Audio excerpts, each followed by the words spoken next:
ఇవాళ అక్కడ రాళ్ళు రప్పలు ఉన్న జుబ్లీహిల్స్లో 4 లక్షలు పలుకుతుంది స్క్వేర్ యార్డ్. ఇవాళ దీన్ని సముద్రం ఇంకా చెప్తారు చేసి ఇది ఇంటర్నేషనల్, మన తెలంగాణ బిడ్డలకు కాదు, భారతీయులకు కూడా కాదు, ఇంటర్నేషనల్ రియల్ ఎస్టేట్ వాళ్ళని తీసుకొస్తారు. మీరు హైదరాబాద్ గమనించండి, 1990 2000 మట్టికి భూమి పుత్రులు ఉండే రియల్ ఎస్టేట్లో. ఒక ఇంజనీర్ సిండికేటో, ఒక అశోక బిల్డర్సో, ఒక లుంబిని కన్స్ట్రక్షన్సో వీళ్ళు ఉన్నారు. రాజశేఖర్ రెడ్డి గారు రాగానే, అంటే దాని తర్వాత మళ్ళీ చంద్రబాబు ఏం చేశాడు, వాళ్ళ బినామీని పెట్టాడు. ఒక మురళీ మోహన్నో వీళ్ళని పెట్టి ఈ జయబేరి అవి స్టార్ట్ చేశాడు. రాజశేఖర్ రెడ్డి గారు రాగానే భారతదేశంలో ఉన్న ప్రముఖ రియల్ ఎస్టేట్ వాళ్ళందరినీ హైదరాబాద్ తీసుకొచ్చాడు. ఒక మంత్రా, ఒక బ్రిగేడ్, ఒక హీరానందాని, ఒక శోభా డెవలపర్స్, ఇలా తీసుకొచ్చి హైదరాబాద్లో అంతకుముందుకు 600 రూపాయలు 800 రూపాయలకి స్క్వేర్ యార్డ్ దొరికేదాన్ని ఇప్పుడు అందని ద్రాక్ష పండు మాదిరి ఇప్పుడు 10,000 12,000కి నడుస్తుంది. అర్థమైందా? ఇప్పుడు వీళ్ళు ఇంటర్నేషనల్ వాళ్ళని తీసుకొస్తున్నారు. తీసుకొచ్చి దీన్ని 400 కోట్లు ఒక ఎకరం కింద వాళ్ళకి ఇస్తారు.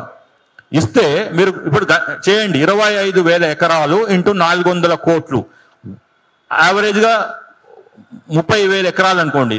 ఇంకా మిగిలిన అవి ఇవి ఇప్పుడు నాకు తెలిసి జ్యుడిషియరీ అనుకుంటున్నారు. మొన్న ఆయన ఏదో సర్కాస్టికల్ గా ఆ జడ్జి గారు అంటున్నారు, మీరు తహసీల్దారు మీకు అది రిక్వెస్ట్ చేస్తే హైకోర్టును కూలదోస్తారా, చార్మినార్ కూలదోస్తారా అంటే, ఇలాంటి దుర్మార్గులు దేనికైనా వెనకాడరు. చార్మినార్ని కూలదోస్తారా, హైకోర్టును కూలదోస్తారా? హైకోర్టు ఆల్రెడీ వాళ్ళకి అక్కడ 100 ఎకరాలు ఇచ్చి అక్కడ నాశనం బట్టి ఇచ్చారు గ్రీన్ బెల్ట్ ని. ఈ జడ్జి గారికి అర్థం కావట్లేదు. ఇంకో కొన్ని రోజులైతే he has to work from that Rajendra Nagar అక్కడ గుడిసెలనో లేకుంటే టెంట్లనో పనిచేయవలసి వస్తుంది.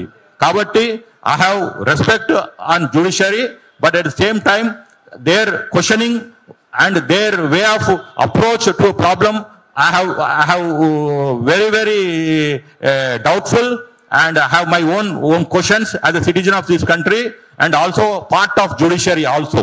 కాబట్టి అక్కడ అది పక్కన పెట్టేస్తే ఇది దగ్గర 25,000 నుంచి 30,000 ఎకరాలు ఈ ప్రభుత్వానికి వస్తున్నది. దీన్ని 400 కోట్లతో చేస్తే అందాజగా 1.2 crores అంటే భారతదేశంలో అతి పెద్ద స్కామ్ కి వీళ్ళు చెరరేపుతున్నారు.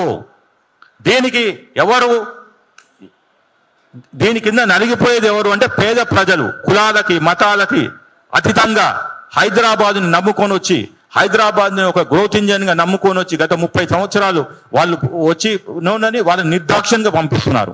ఇప్పుడు నేను చెప్తున్నాను, ఇందాక మా సహచరులు కొలిక్ మాట్లాడినట్టు, అడ్వకేట్ గారు రవి గారు మాట్లాడినట్టు, ఏదైతే వెంకట్ గారు మాట్లాడినట్టు, చీఫ్ సెక్రటరీ గారు స్పందించాలి. ఇప్పుడు ఆమె ఒక ట్విట్టర్లో ఒక మెసేజ్ పెట్టారు, ఎవరు కమిషనర్ జిహెచ్ఎంసి, మేము 100 మందిని ఆల్రెడీ డబుల్ బెడ్రూమ్ లో చేశామని. అసలు మీ దగ్గర 12,000 డబుల్ బెడ్రూమ్స్ ఉన్నాయా? కట్టారా? ఇంకోటి, అది ఎవరి కోసం కట్టారు? వీళ్ళ కోసం కట్టారా? గత ప్రభుత్వము ఆల్రెడీ వాళ్ళని బెనిఫిషరీస్ లిస్ట్ తీసుకున్నారు. వాళ్ళని అంటే మీరు ఏం చేస్తున్నారు, ప్రజలకు మధ్యన తగాదా పెడుతున్నారు. కట్టిందేమో గత ప్రభుత్వం, సరే వాళ్ళు ఇచ్చిండ్రా ఇవ్వలేదా, కానీ objective is those beneficiaries. Now నేను టీవీలో చూస్తున్నాను, పేపర్లో చూస్తున్నాను, ఏంటిది వీళ్ళు అలాట్మెంట్ అయిందని పాపం పోతుంటే వాళ్ళని ఆపుతున్నారు. అంటే మీరు ప్రజలకి మధ్యన చిచ్చు పెడుతున్నారు. అంటే you are waging a war between citizens of Telangana. ఎందుకు అంటే 1.2 కోట్ల ఈ స్కామ్ని మీరు ముందుకు తీసుకెళ్ళాలి అని ఒక బలమైన సంకల్పంతో ఉన్నారు. రేవంత్ రెడ్డి గారు, మీ నియత్ కరెక్ట్గా లేదు. ఆల్రెడీ మీ మీద ఏసీబీ కేసు నడుస్తున్నది, అది 10 సంవత్సరాలు అయింది. And it is shame on our system, a case which is been revealed across TV. Will it take 10 years? It is shame on our Indian democracy. Forget about judiciary. 10 సంవత్సరాలండి. ఒక దొంగ నిర్దాక్షిణ్యంగా దొరికాడు.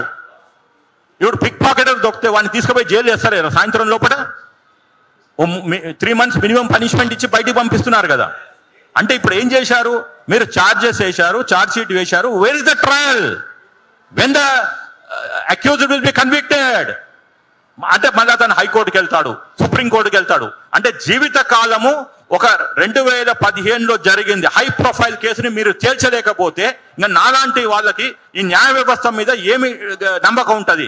సరే నేనంటే గౌరవం ఉంటుంది, సరే నేను రోజు అడ్వకేట్ని అలా క్రిటిసైజ్ చేస్తే ఏదో నాకు బార్లో నుంచి తీసేస్తారని భయభ్రాంతులతోటి కామ్గుంటాను. కానీ కామన్ మ్యాన్కి ఏముందండి? వాడు 2 పెగ్గులేషన్ అంటే వాటిలో ఒక అపరిచితుడు బయటకు వచ్చి మన దేశంలో ఉన్న సమస్యల గురించి అన్ని చర్చిస్తాడు. కాబట్టి జ్యుడిషియరీ కూడా ఈ ముఖ్యమంత్రి గారు చేసే ప్రతి పనిని, because he is an accused in corruption cases, కాబట్టి అతను చేసే ప్రతి పనిని కూడా క్షుణ్ణంగా పరిశీలించాలి. అంటే motive is whether it is for serving people or serving his own interest or making a scam out of it.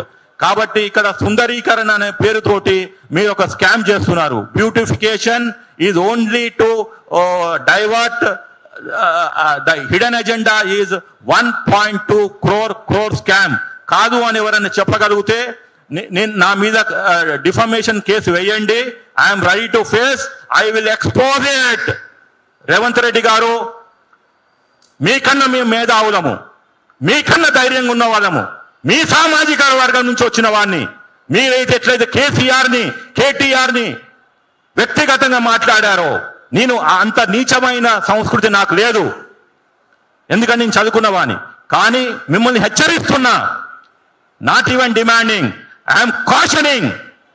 ఇప్పటికైనా మీరు మేనిఫెస్టోలో పెట్టినవి నెరవేర్చండి. దాని తర్వాత బట్టి గారికి చెప్తున్నాను, మీరు పాదయాత్ర చేసినప్పుడు ఏ రోజైనా ఎక్కడైనా ఒక మాట మాట్లాడారా?